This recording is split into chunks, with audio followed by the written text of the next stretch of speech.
dos Reis, ao Cordeiro Santo de Deus. Glorificarei ao meu Senhor, ao que diz o grande eu sou. Olá, irmãos e amigos, estamos juntos mais uma vez para o nosso Café com Deus. Meu nome é Edivaldo e hoje gostaria de compartilhar mais uma meditação baseada na carta de Paulo aos Gálatas, capítulo 3, versos 13 e 14. Está escrito: Cristo nos redimiu da maldição da lei quando se tornou maldição em nosso lugar. Pois está escrito: maldito todo aquele que for pendurado num madeiro. Isso para que em Cristo Jesus a bênção de Abraão chegasse também aos gentios, para que recebêssemos a promessa do Espírito mediante a fé.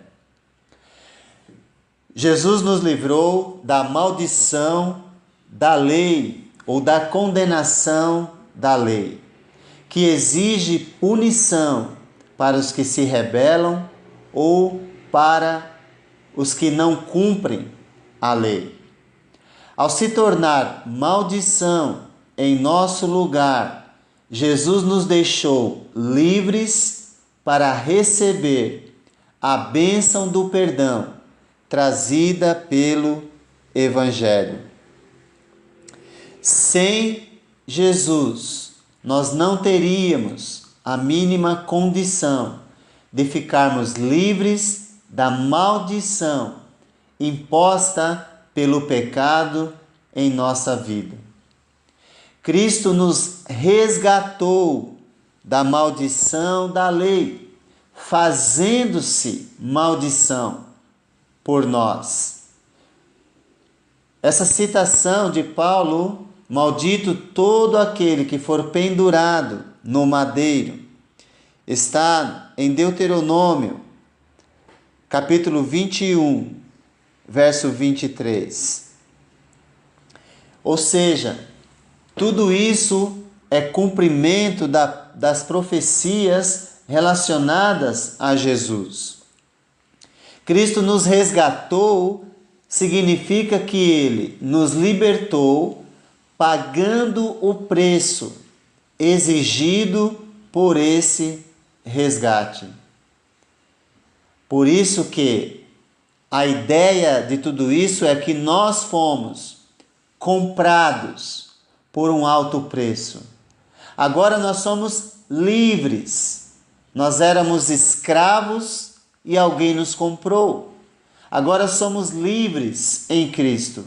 Isso significa que agora temos um outro dono. Então nossa liberdade não é para fazermos o que queremos, mas certamente que, se compreendermos a escravidão que vivíamos e fomos libertos dessa escravidão, teremos gratidão em nosso coração e queremos servir de coração ao nosso Senhor. Nós temos outro Senhor que nos ama e nos quer bem. O pecado a quem servíamos, de quem éramos escravos, nos oprimia e tirava a nossa liberdade. Cristo, o nosso Senhor, que nos comprou, nos torna livres.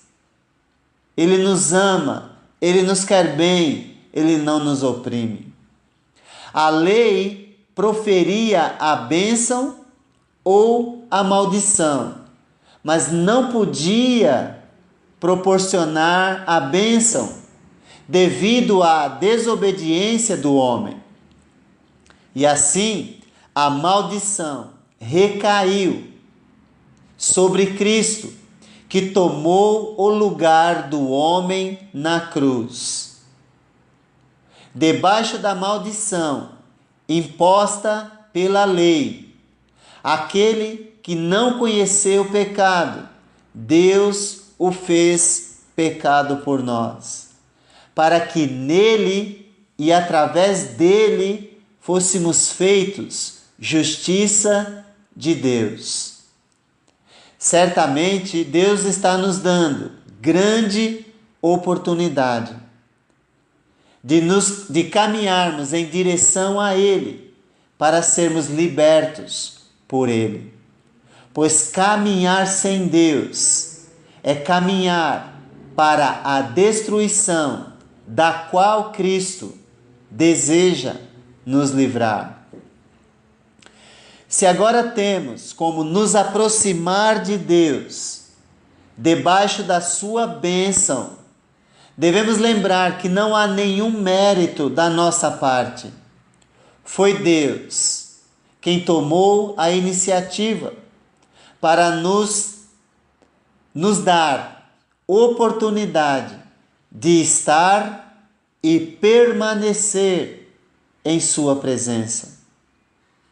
Jesus se fez maldição por nós, pois quem morre numa cruz é considerado maldito. Todo aquele que é pendurado no madeiro é considerado maldito. E nós vivíamos debaixo dessa maldição, mas Jesus se fez maldição por nós, em nosso lugar. Jesus foi o único a cumprir a lei e também as exigências da lei. Portanto, a maldição da lei jamais teve poder sobre Jesus, porque ele nunca pecou. Ele nunca conheceu o pecado. Ele viveu uma vida santa. Ele era inocente.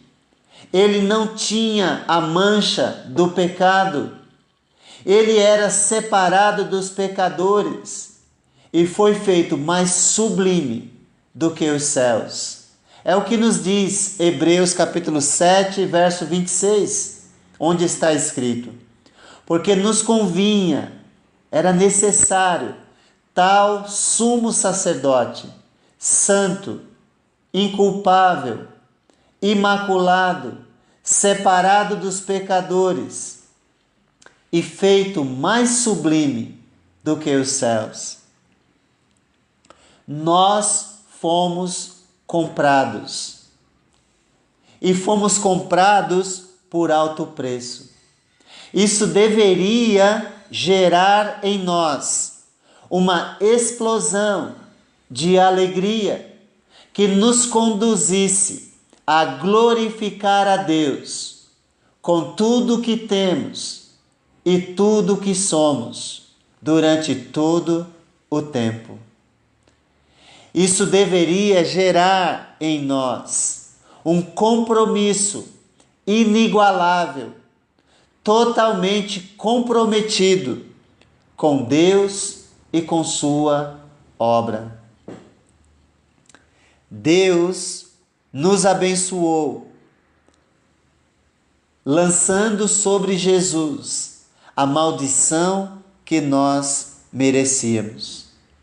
E nos concedeu o Espírito para habitar em nós, para que através do Espírito em nós tenhamos condições de glorificar a Deus.